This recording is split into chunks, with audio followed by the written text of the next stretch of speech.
Honey Novick, in case you don't know me, and I wanted to say welcome.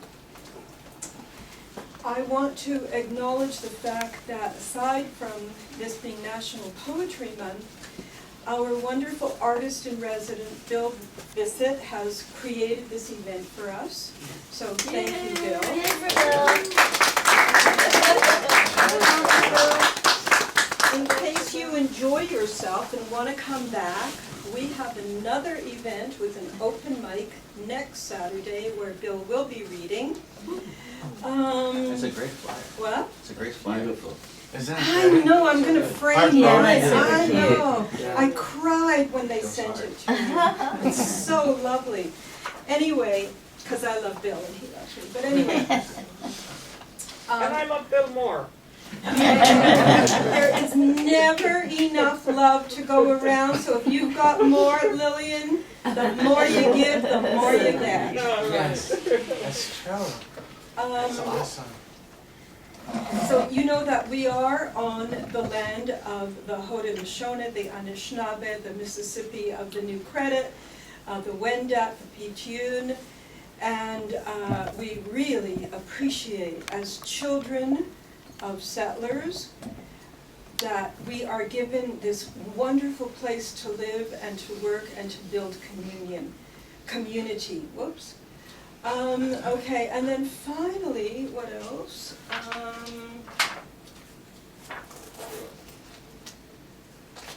I also want you to know that in our midst, we have really remarkable people. So I mentioned our artist-in-resident, Bill Bissett, our City of Toronto Poet Laureate, Lillian Allen. Yay. I want to also to introduce to you Anne and Mike Kramer, who are great supporters of poetry. I actually met them in Kingston. So having said that, okay, I'm up here, I'm going first. Excellent. So Lillian handed me this announcement, and she, as poet laureate, is going to make a presentation. April is recognized as National Poetry Month, celebrating the importance of poetry in Canadian culture. In 2001, the City of Toronto became the first Canadian municipality to appoint its own poet laureate, who acts as an ambassador and advocate for poetry and the literary arts.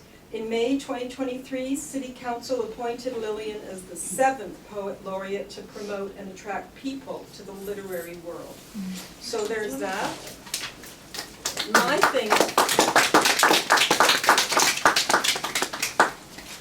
thing with Poetry Month is this.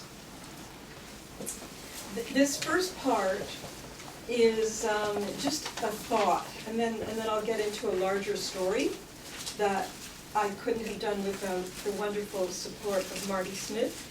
So there's a war in the Middle East and another war in the Ukraine.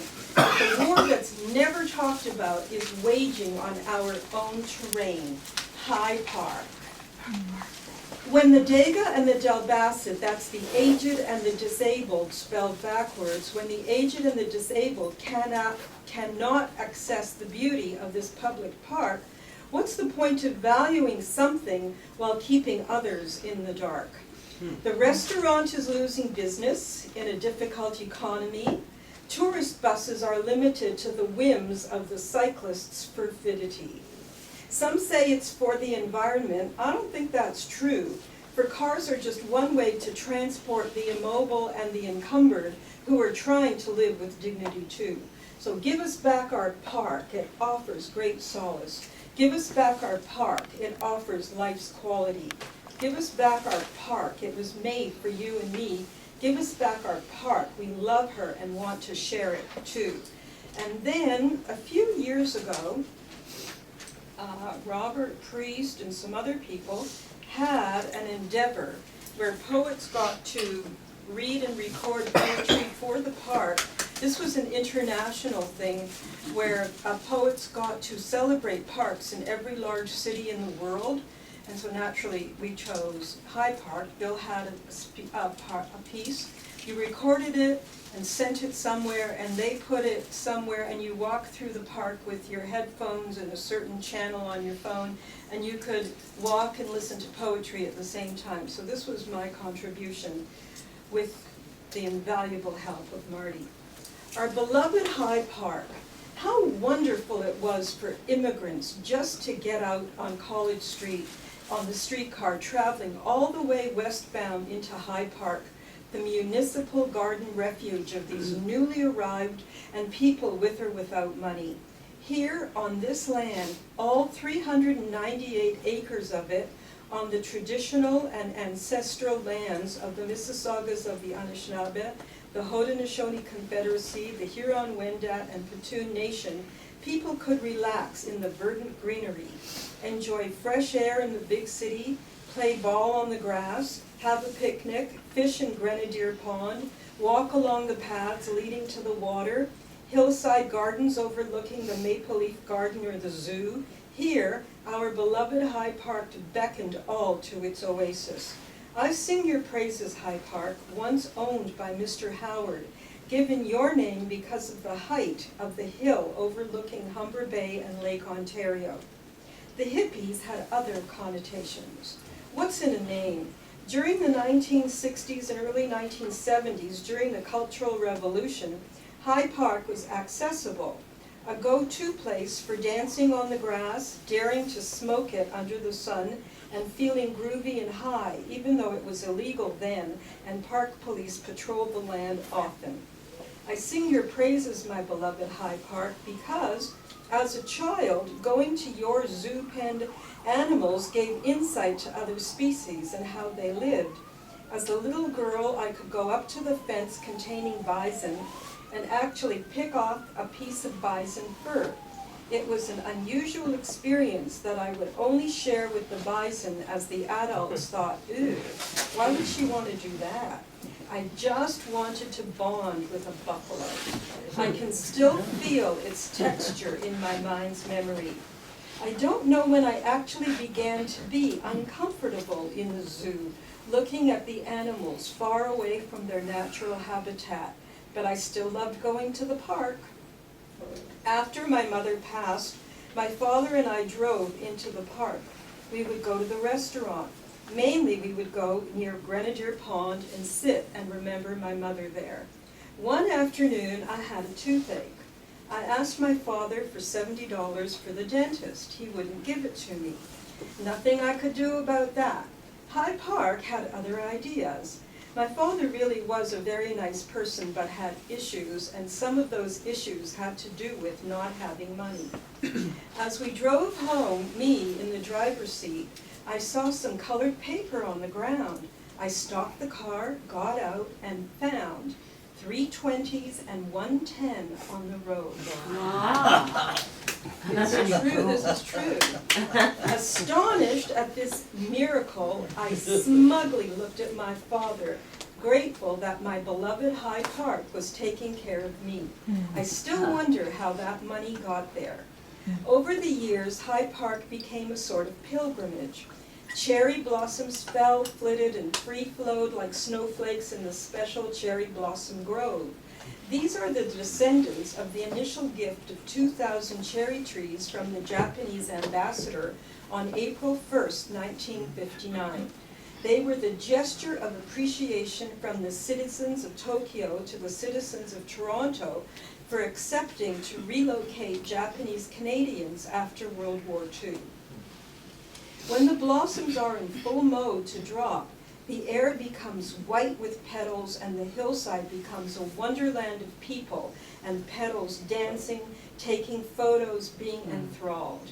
There's a children's garden running southbound from the restaurant where a straw bale house now sits and where children could come to learn about plants and herbs and how to cook and how the soil nourishes us. One season they had a festival. They needed entertainment. I got the gig. I went to sing in the open air for the children. I was served a meal based on all that was grown there that season. I still have a friendship with one of the park's gardeners. The soil does that. It bonds friends to one another. When I look on the responsibility of teaching a young woman who was quadriplegic to sing, I took her to the children's gardens.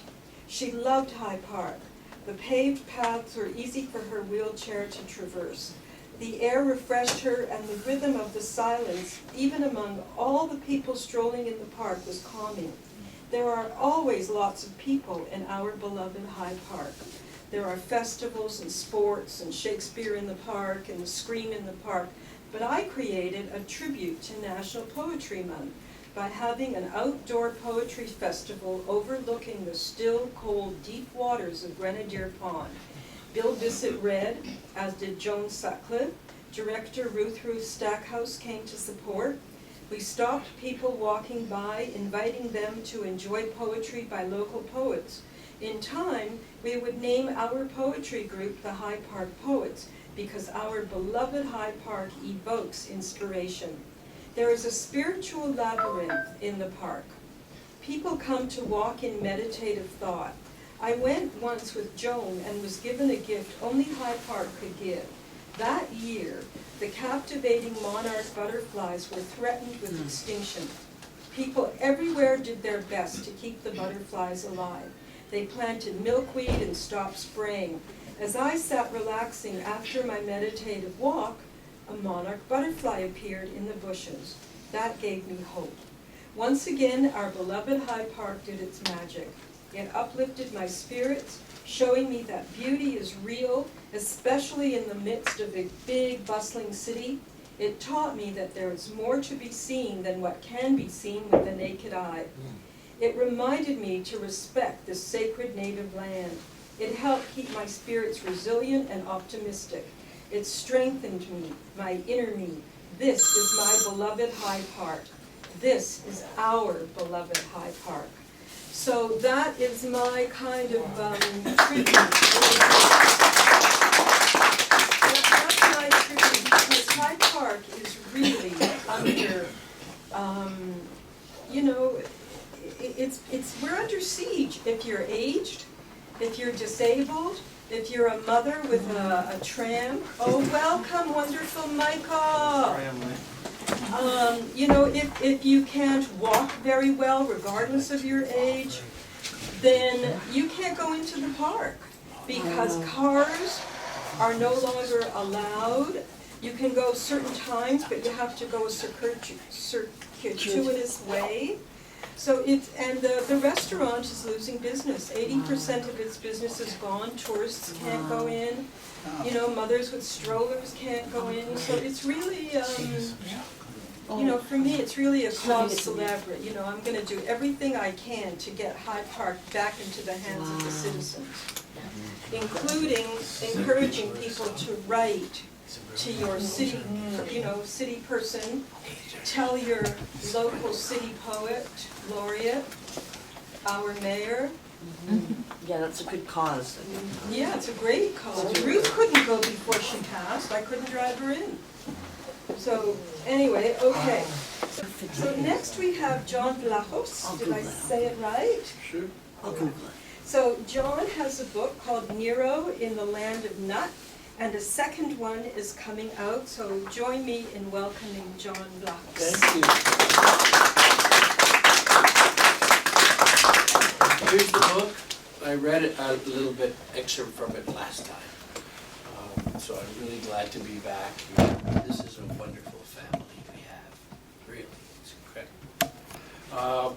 I got an incredible letter from the Macaulay publishers in New York, and they said that the committee that voted hands down for my second book to be published, they said they had years to see a children's book that was as moving as this one. That's it. Good for you.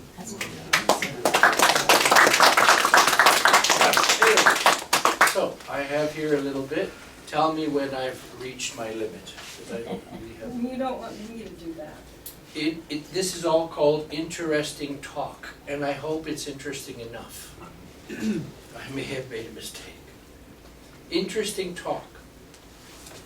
I pause for a moment, but it's too late. An integrity slices me into pieces. My feet are like shoes walking down the boulevard, dismal, leaking gestures of hieroglyphic philosophies. I am troubled by a wobble and becomes lastic. It has itself into every detail, insinuating, elaborating. Discuss, the great Mayan calendar, frolicking with ideas that Marie Antoinette transformed into a modern woman just before her execution. It starves with beautiful wonder to exude so much, yet iniquity. Here it comes, a voice under analysis, a shadow back at me, walking me away from me. I have my shadow, as if I have myself. It is precisely what I mean. Little that and less than others, the wiring of decisions connect to the internet, a full circle fulfilling its destiny. Mozart was fulfilling his destiny as well, until he was poisoned. I wonder what Cleopatra would have said about that. How the plot thickens, twisting and turning into a nervous knot which cannot be undone. The luster of the truth is a full circle of knots tying other knots. A distended opinion, a cloned copy of AI, is arriving at our door like some long-lost prodigal son. But its senses are wrapped in silicone, and its vision ensnares the passer-by with lunchbox logic and digital enthusiasm. It could never have known about Mozart or of Cleopatra's opinions. Can it discuss the Baktun cycles or Plato's parable of the cave? Can AI rule, dismiss, accept, or make world-shattering decisions? Can it enjoy the culinary arts? Can it comb its hair? Can it touch its lips and whisper? Can AI ever be like a real person? Perhaps AI is an expansion, someone's conviction to loosen the world, and now the world is knocking at your heart. It hesitates and ponders, makes delight everything about that twisted knot. A luster of sheer complete, a disposable disposition reclines like a statue in its own importance. How utter, how devoid, how the marking of time on the Sphinx in such rags, how the pharaohs sought immortality in a boat. It's all about making a parable, a contrived poem of a few days of academic lethargy to try and understand reincarnation. That is a square meditation in a round room. There are sweeping motions of the mind in a cage. There is freedom, but there is not. There is intention, but no will. There is speech, but no talking. So what's left?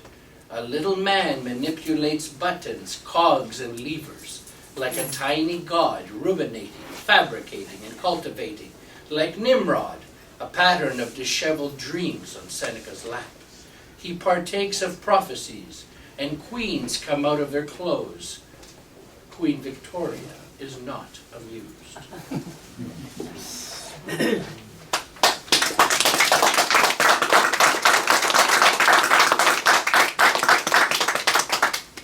Okay, Adrian Russouw is a Toronto-based poet, and he's been influenced through the writing of Allen Ginsberg, me too, and I don't know what else to say about Adrian at this point, other than the fact that it's always, I feel, a privilege to see an emerging talent right in front of our eyes, so welcome, and I look forward to it. Sunny, the first thing I'm going to read is something I wrote during, I had this great little space at the music gallery, 918 Bathurst, sometime I think it was late January, and I brought a typewriter down there and did a bunch of writing, and this is one of the things. I'm going to stand to read it. It's called Snowlight on Vermont. Moonlight, moonlight, was this the Vermont of your imaginary? Were you downstream floating? We saw you drifting again, in and out of light as everything the light touches. Or was this the Vermont of a postcard, frayed at the edges? The saturated trees, so familiar it seems, have always been so far away. I heard you singing this morning while I walked past Vermont Square. Vermont of the forbidden affordable housing with the orange fence surrounding, and all the curtains in disarray, as if to say, you cannot live here. I heard you singing this morning as I passed by a sycamore, so hypnotized by the lovely Vermont, never seduced you, thinking you were dreaming, watching moonlight, Vermont, moonlight, dreaming, watching you, a lily in a prison of snow. That's snow light on Vermont.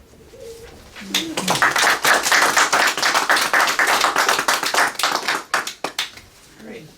I was going to read this other thing, but then I really liked Honey's emphasis on kind of local spaces and political issues that are tied to them. So some friends of mine, their names are Colin and Owen, they'll come up again in this poem. They did a great performance in collaboration with, I think the organization is called Toronto for Ontario Place. Just a group of, kind of concerned Toronto people who are kind of lobbying to get that place to remain a public space and not turn into this like monstrous spa that they're planning. So anyways, they put on this great kind of benefit show, and I came home from that and wrote this. And I'm just going to read it off my phone. I didn't expect it to do this. But it says, Toronto, where have your utopian dreams gone? Your Ontario place lies in ruins, and what's worse, it promises to be a spa. And what of the tiles in Nathan Phillips Square? Have you anything to say about the muck, the dirty footprints of laborers forgotten? What was it now? A water park? Next to the city hall's double phallus imposing? Where have your utopian dreams gone? Perhaps they went underground. We're calling in Owen's public statements on privatization, the rosy 70s, the grand opening of Ontario Place, the child running down the slide, feral with excitement, the rusted metal, the stock market crashes left behind, sheltering us, that low ceiling where the tones tunnel shine through. And one day, on the ruins of this ruinous spa, shining through, the future imminent, not transcendent, but future as imminent. I mean, your rosy dreams of $1,000 aquatherapy will drown in the lake, where it once was will be endless blue, la utopie, the mother sky, and water imminent, wilderness, adventure ride forever.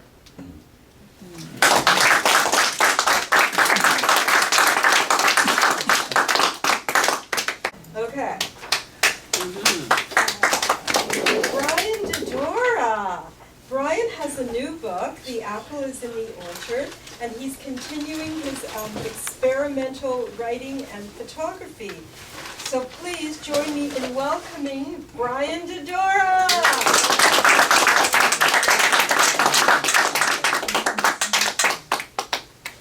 Now I'm going to try and stand, and if I can't get too jittery, I'm going to sit. I'm going to kick off with a lyrical piece, and then into something else I'll talk about later. In 1958, my parents scraped enough money to buy a house on Okanagan Lake. They loved water and they loved sailing. And so here is this piece. And below the circle of lawn chairs across the outstretch of lawn, its emerald flanked by flower beds with loopy lupins coming on, where the eye travels down the levels to the beach, while the lake wavers clips of silver across its chop. The lake, ground swell to the comings and goings, from winter skate to summer swim, or in darker moods wells up in rollers and whitecaps to crash over boathouse and pier, make puny our attempts to tame it, but for a storm sail, where main and jib sheets winch tight sing in the soughing of the wind bite, water racing down her gunnels as you thread your sloop into the maw of the storm. Hand on the tiller, eye to the telltales, the belly of her sails hale and hearty to so ride the wind like kings. The lake, rising in dreams, soft swells of endless summer or tempest tossed after ice comes off, its tempering of days and nights, its wash of green or gray, wave lap and winter nap, waiting for its liquid spring and a long looked forward view from her summer ring of chairs on the lawn. The lake, where you were brushed, washed, bathed, and held in its amniotic centering still.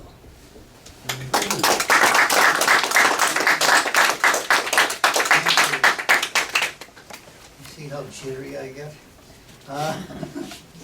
After all these years of readings of things. How many people here know Grey Owl? Well, Yeah. not personally, Okay. not personally. Those that don't will know a little bit more about it after this. Actually, I think Grey Owl is probably the first publicly traded pretendian in Canada. I believe so, yeah. And I he think so. he and his partner, Hariel, Yeah. lived in Mattawa, Yeah, and the building that I lived in, the front of it on Main Street, was a post office where they received their booking invitations. oh yeah, Together they did readings all over Europe and the United States and Canada. right.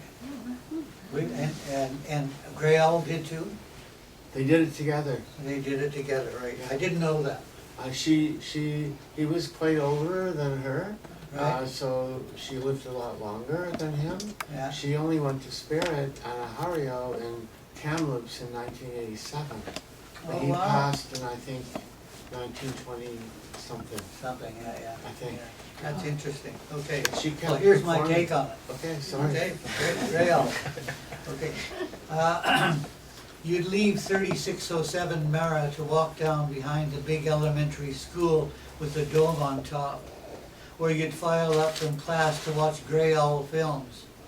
He'd walk out of Beaver Lodge and introduce you to his beaver kits, rawhide and jelly roll. Sometimes he took you down to the river ponds where you could see their parents' lodge made of sticks they gnawed at night. Some shows flew you over the Great North, filmed from the cockpit of a de Havilland beaver. You could hear the Pratt & Whitney cough, catch, and smooth out when the pilot gunned it, and see the float plane lift off the lake, tracing a water spray sparkling in sunlight over the forest that stretched to the horizon, where trees saw-toothed into the sky in black and white. The sound of the film traveling through the projector's sprockets, just below some guy's voice over describing unlimited natural resources. North End boys sitting in the back row joked about beaver, but you didn't understand. Grey Owl, who visited the king and queen in his buckskins, brought the gift of a dried beaver tail, which her delighted highness promptly used for paddling the bums of her unruly children, quoted as saying it left a nice crisscross pattern. Gossip later in the Daily Mirror that Chuck employed the tail as an overture to his spongiform engagements. Meanwhile, back at the Montreal docks, Grey Owl arrives to a welcoming committee of school children, waving handfuls of maple leaves and pine boughs to be sent off in a waiting de Havilland beaver, trailing watery diamonds from the St. Lawrence out over the dark green arboreal, saw-toothing into the far horizon, only to be kicked in the groin when the pilot sees no lake to land on, no ponds, no trickling rivulets or no creeks, the beds of lakes now dust bowls, and there among the coniferous stands a forlorn beaver lodge, high and dry. Grey Owl, now struck with the lightning that fires dry brush, comes to know that those God-be-damned fur traders and trappers have stolen the show and wrecked in 20 years 1,000 years of water conservation, while rawhide and jelly roll are now hats in the fashionable streets of London and Paris, respectively, with the tip of the hat in the hopes of finding a damsel in distress to prove their valorous ways in the inner city, far from the arboreal and the tiny streams of lake-trapped beavers. You're blown out of the water, dust bowl, when you find out Grey Owl was a British-born huckster, Archibald Bellany, with wives and children abandoned while he constructed a mask of native heritage as slippery as the canoe he paddled through river reeds. Another poster boy setup you place faith in is a picture of the true North strong and free. Redemption, transformation of trapper to conservationist, as false as unlimited natural resources. The whole thing built on the back of a rodent. Now what? You could dig deeper into biography and his own abandonment, the issues that never leave despite the geographical cure, which never helps but enables the act out in the north, that place shouldered on the borderline of the south, the north that waits out there, where gray owl eternally snowshoes through the stands of poplars and birch, where you would roll in the enlightenment, the understanding that this is the place of an acting out, a frontier of lawnses without rules to introduce the white dick of rapacious desire, to impose, to usurp the names of ancient history, to supplant without understanding, not a moment of a deep breath in the dark wood that reveals another order, a way of the world that teaches reverence in the silent spaces between coniferous and deciduous, of traveling the ground on which you stand. Gray owl, snowshoeing and exhausted, weighed down by the travois of his deceit, falls to his knees into the clearing to await the arrival of Sergeant Preston of the Yukon. On, King, on, you Huskies, in the fading hope that Nalvana of the Northern Lights, traveling on the Aurora Borealis, will show the way. Her arcing light, green and spiking into the sky, brighter than the moon, radiant across lit diamonds of snow, will reveal the hidden trail that will take him away from the wind soughing through the arboreal night streams, patches of blood reddening the torn white fur, footpaths leading into dark, still underbrush, impenetrable, silent, blanketed, broken by the lone howl of the wolf and the terror of the pack, to which you, he, we belong.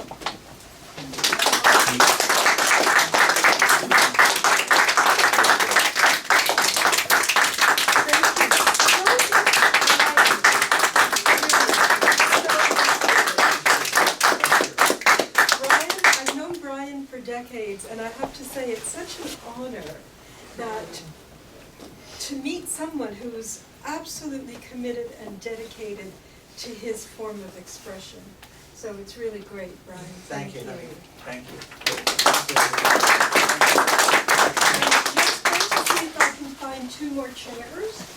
I always Thank do. you, because it's not just my pleasure, but it's my privilege to introduce to you a Canadian national treasure, but quite frankly, more importantly, my friend and neighbor, the extraordinary Lillian Allen, who is Toronto's 7th poet. Personally, I don't think I'd be standing here if I didn't know her. We would go to a place called Ellington's on St. Clair, where Lillian would encourage me to just, you know, be heard. And in my opinion, that is the great gift of an artist, is to encourage someone else. And so I trust that when you hear her, you too will find the gift that was given to me. So Lillian Allen.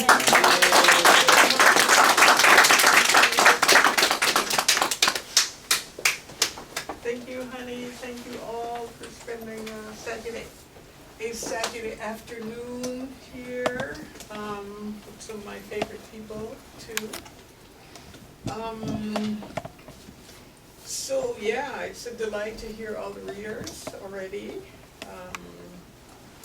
So I wanted to share a few pieces with you, and just to tell you, I love poetry.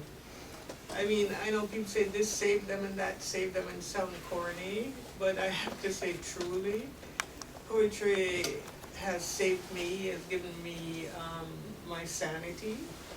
Ever since I was young, in the turmoil of everything in life, school, growing up in a colonized society, I was able to chart my own kind of existence, mediate my own life, my own, what I thought, and not sank into what I was supposed to be or do through poetry. I was able to chart that, and that has been my partner, my space, so I just wanted to say that. So when people are gathered for poetry, for me it's like church. Some people's church, and you know, I feel very connected and very privileged. I want to share a piece with you. I wrote for a dear friend, a chosen family member, who made her transition way too early. And it's so amazing that some of these people who, you know, if you look at them long enough, or if you're in the dark, you know, wings might come out of their back. They're so angelic in this plane, and they're the ones who seem to be popping off, or going, or being taken, or decide that they can't be here. So I wrote this poem for her, and I just wanted to share it, and for all the people who are leaving this plane. So be there with me. Thinking of Amy. The days were snaking themselves in and out of time. I'm trying to remember what it is that I have to remember, so I can remember not to forget, or not to forget to remember. Death in slow motion in a loved one is its own geography, its own universe, its own heaping of wishfulness and sorrow. A week before my friend died, I cried because death was lurking, had come to drag her on angel wings, having taken up residence in her exuberant body. My friend wiggled within her skin to escape its grasp, and found the demon messenger, and fought the demon messenger who had swallowed her doses of positivity she so generously gave, along with the clinical medications. But when death struck, her body was no defense for death's unquenchable hunger, tone deaf to hear the tuning of the human heart, and to offering sympathy, the searing of pain begs. Evolution was still gasping for breath, trying to catch up with the desire to live, for life to bloom endlessly. Across the generations of cherished cherishers, hope is small victories of days with energy barely enough for anything, but energy enough for her light to shine through. But one cannot but ponder whose hand tipped the scales, or what all-powerful puppeteer pulled the strings, or bloody well fell asleep on the job, or just simply forget to remember that this one beautiful and faithful to goodness loved one, just this one time should be spared. To my friend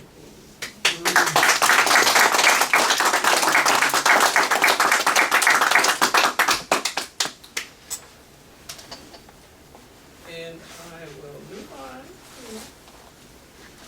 to a newer piece.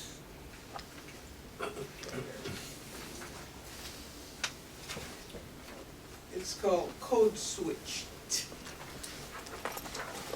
The world not turned no more, nor is it deep sky still. An image of victory escapes me. It could be the future, could be the past. I cannot count the ways of remembering young women declaring their body is not acceptable, nor their skin a billboard.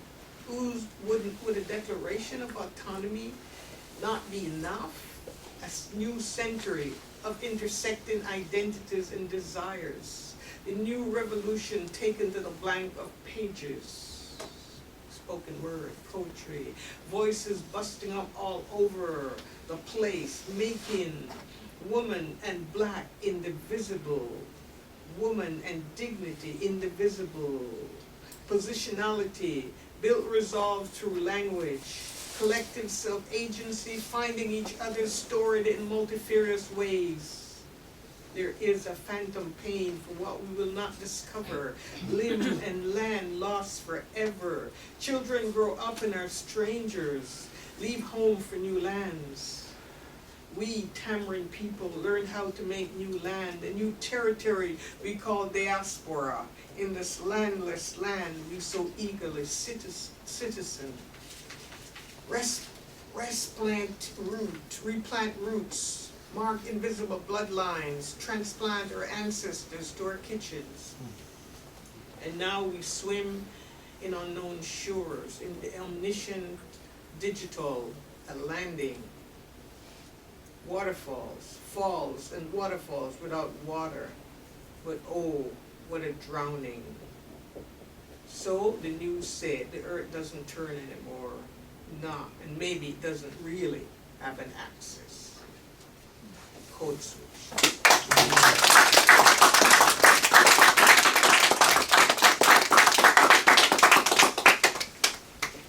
And a Toronto poem, well, they're all Toronto poems, they're written here. You know, when I go back to Jamaica, they're like, why, come on, you stay out of foreign too long. You need to come back and get some sun. So I go back to Jamaica and say, you talk like Canadian. And I come to Canada and say, you talk like Jamaican. So we have this diaspora, this land, this nation, right? Anyway, this is a village corner. I'm married in a little while now, but it's about, we're talking about Toronto. It's about Yorkville. Everybody know that, and where Toronto, like Queen Street transformed Toronto for the modern age, or the contemporary age. Yorkville transformed Toronto to bring it into the 20th century, really. I think Queen Street brought it close to the 21st century. So, the village corner. Pan down Cleve Street, Cafe El Patio, Neil Young and Rick James, mainlining music like you've never seen guitar and hipster cool. All those dreamy riffs, power verses curving, Duke Redbird's eloquence rooted in the land, down Hazelton Lane, Lightfoot whispers, Canada, we are. Sylvia and Ian Tyson, a mood away, folk before folk was young. Cobblestone streets and laneways huddled with rumors too eager to accept free love, like a panhandler's loot crawling all over time, like there was never a clock or calendar invented. Time lived as easily as one should, servant, not master. Let the buildings build themselves. Let the city managers go to their stinking, boring lives.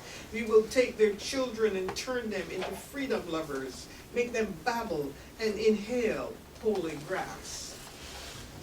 Not far from the riverboat, St. Marie grooves indictments, soldering on universally, calling us awake, as Joni Mitchell grooms flower power, tuning strings in Vera's rooming house, ready to burn vocal tracks at the penny farthing. At the Bohemian Easy, Dan Hill's afro stood out. Margaret Atwood, V.P. Nicol, Gwendolyn McEwen, carving worlds out of the old. David Donnell, already gone rouge. Michael Ondaatje's awkward tongues, finding the two Billies, Billy the Kid and Billy the Holiday, that is. B.P. Channel's Bissett, piss on it, we'll free the syllable, liberate it from its Puritan hell. Poets making a joyful wave and foaming at the mouth. New voices, new voices, something wonderfully lush, new meaning to Canadian. This land, rich with raw rounding words flying out of skin, shocking and comforting and at home all at once, community. Although many have dreamt of exotic shores and came in boats and planes from fog, or their parents did, or yes, your parents did, because this land is promised. This land, trampled and stolen, swollen like a kept woman's song, that was how we freed ourselves to be ourselves, with language storming the barricades, language flaming in our hands. This land.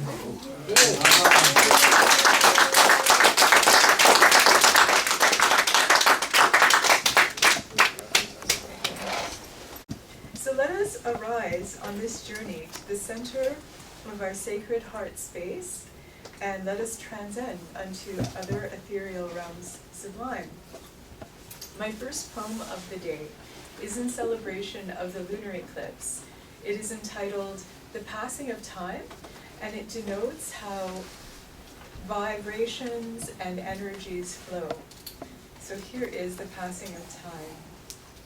Dearest kindred of souls divine, the disenchantment of thought, the estrangement of time, all tides of the mind that coincide have brought us here.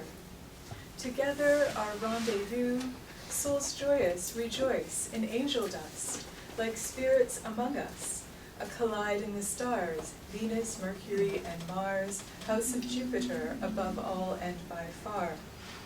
White light to retreat, purple heather complete, sweet love and clover incense, with love of the spirit to circumvent, free the waves adrift, the orbital planets align by design, into bliss, the gift of blessings infinite, into bestowals of the other worlds made of reality and dreams, the two of our lives entwined, intervened.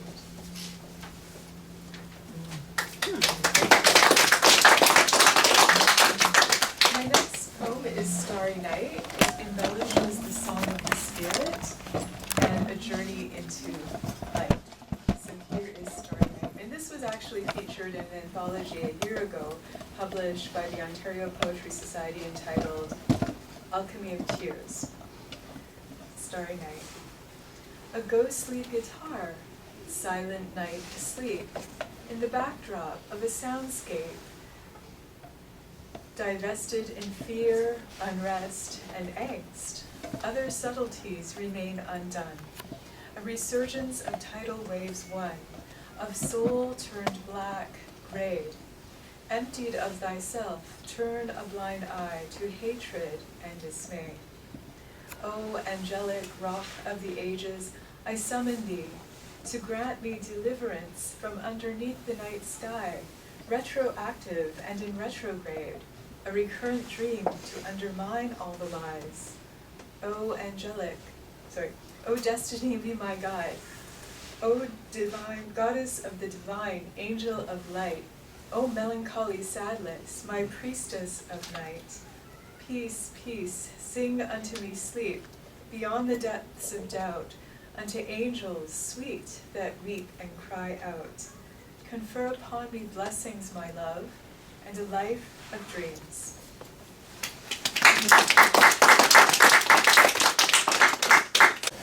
It's really my great privilege to introduce to you Daniel Maluka. Daniel is a Toronto-based writer and visual artist. He has a show called Spills of War at the Dirty Laundry Gallery at 808 Dundas West. And his next book, Unwashed, is being published by Mowenzi House on June 24th. Did I get everything right?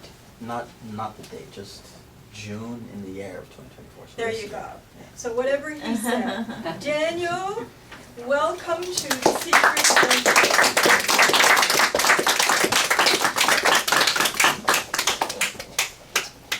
Okay, so thanks to Bill and everyone at the Secret Handshake for the invite.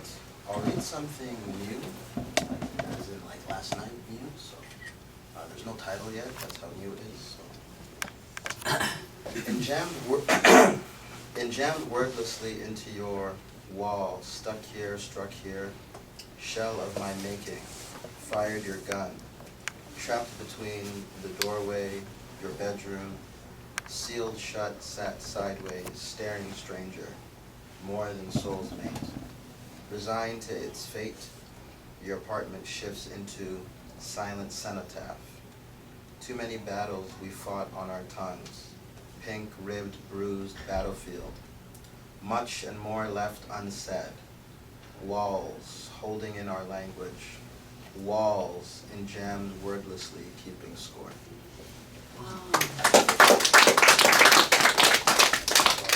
I'll probably just read I think just two more.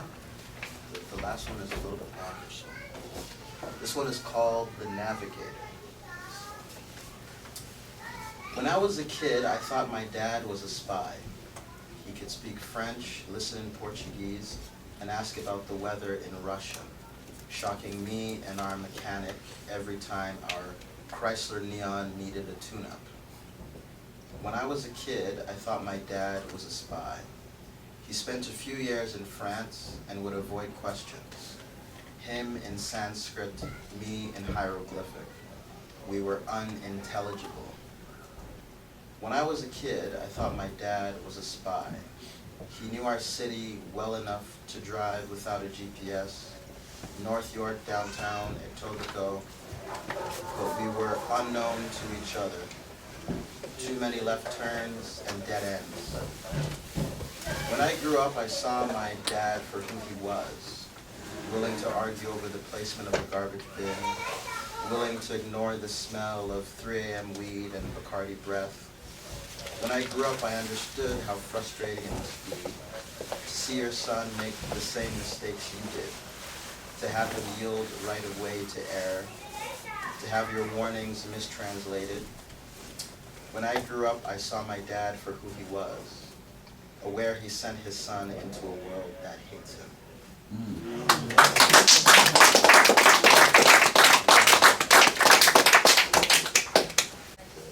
I almost hate to say this because we've come to the end of our time together, but it is hot and noisy.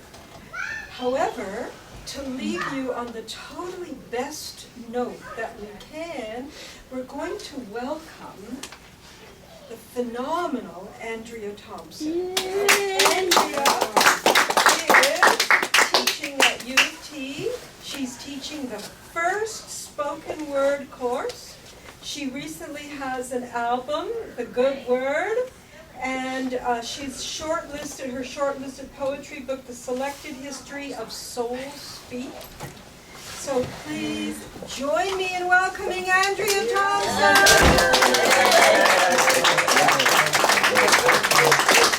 Thank you, honey. Hey, everybody. How are you? Happy Saturday. Happy Poetry Month. It's really great to be here. I've read here a few times. I love this space. It's so good to see so many people who I haven't seen for so long and to hear new people who I haven't heard before who knocked my socks off, I have to say. Yeah, and thank you, Bill. Thank you, Bill, for creating this space for everybody and inviting me back. And thank you, I did it with all my friends. honey, for the great A lot of us introduction. did it together. It's a great family. It feels like a family. It is. So I want to start with a poem about April. About April. It's kind of my National Poetry Month poem. And I wrote it inspired by a bunch of quotes. So there's one quote that says, every April God rewrites the book of Genesis. And that was from a dude named Austin O'Malley from his 1914 book, Keystone of Thought. And the second quote is T.S. Eliot's, from T.S. Eliot's The Wasteland, April is the cruelest month, breeding lilacs of the dead land, mixing memory and desire.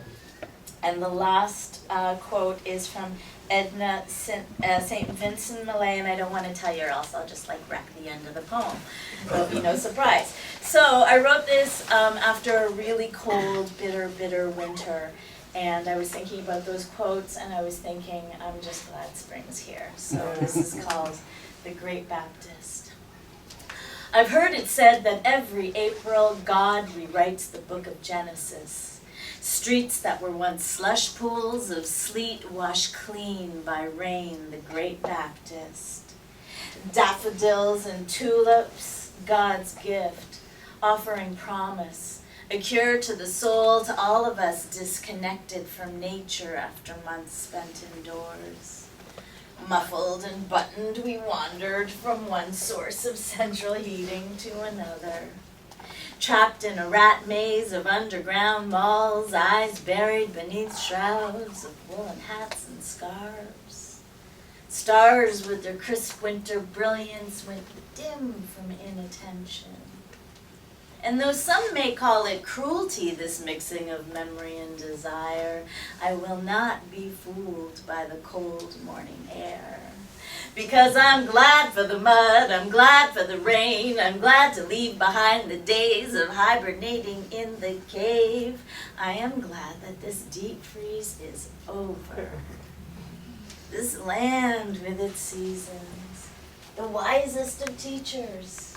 Where else but the West do we need a lesson so powerful before we will learn how to be released from our own deep freeze? Our soul, ooh, I like the background music. Our souls more hospitable to growth, our hearts more willing to open, our love more likely to flow. Tempered by tenacious patience, sunshine becomes more precious. In God's gift of condolence, icicles lose their menace. In celebration of the season, God's creation becomes teacher with daily lessons on how to blossom. So instead of an apple, I offer this poem, prayer, wish, blessing, benediction, that through attention I will learn that clouds are no more than illusion, and I will have the strength to let the rain, let the rain, let the rain come. Truth being found in the blue of the sky beyond. Pray to God for sweet release, for more moments of peace. Pray that I may be reborn in this life here on earth, that I may flow smoothly on my path, past the rapids of pain and impediments, and I may heal my mind by staying in the current. I pray for the end of destruction and for the tsunamic force within me to find its expression in compassion. I once read, April comes in like an idiot, babbling and strewing flowers. May I be blessed by the love of such a fool, be washed clean by his rain, and drenched in his splendor. I love this. I got some accompaniment. It's like we worked this out. Okay, that's it. Thank you.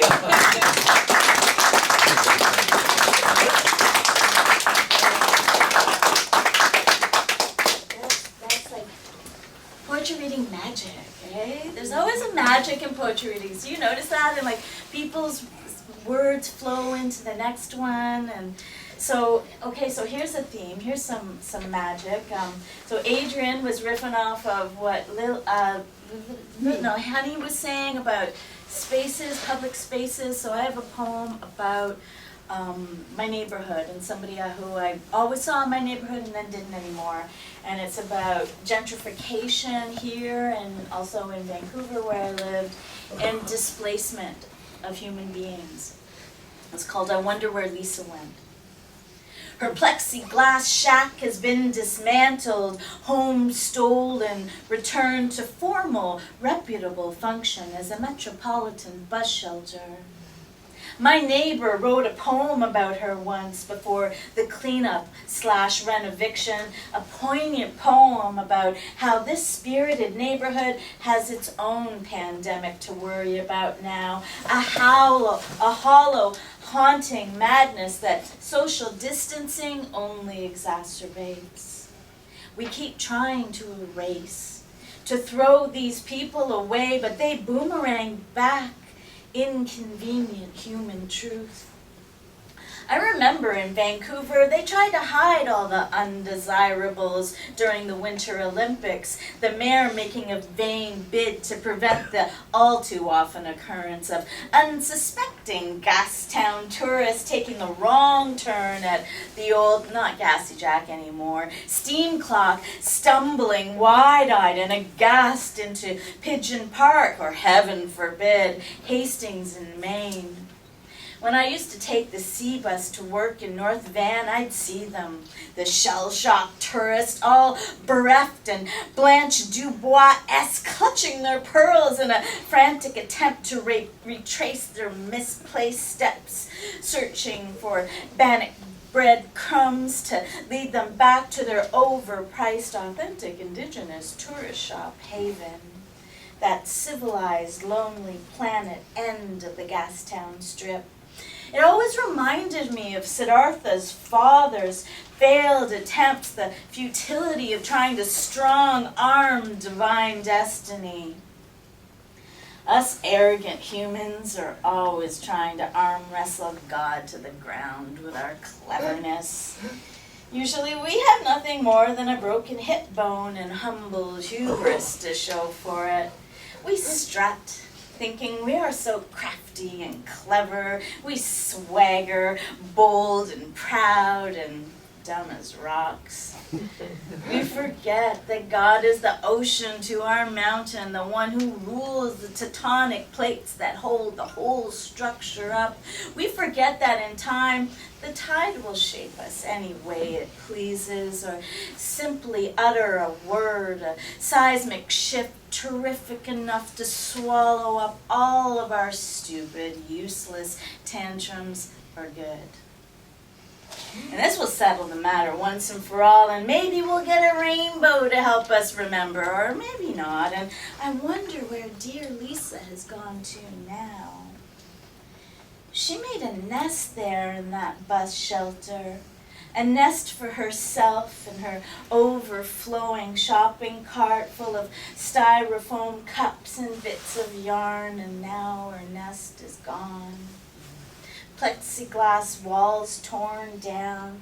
It's just a skeleton now. Only a pale roof and a shell. And that corner is so eerily still. And I wonder where they've taken her, so that young princes can pretend and puffed up kings can dream their narcissistic schemes, and God can watch and wait for the perfect day to put Lisa back on her throne again.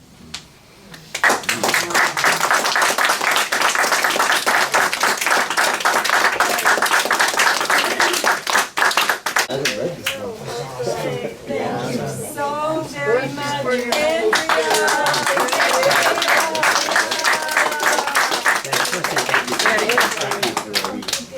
So thank you, everybody, for coming out, for staying, for enjoying, for being inspired.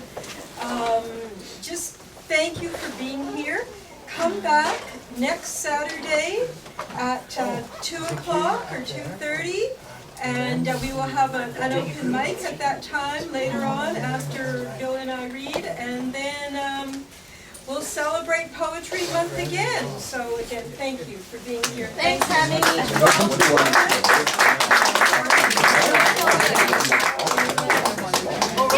Oh, sorry. Preacher there.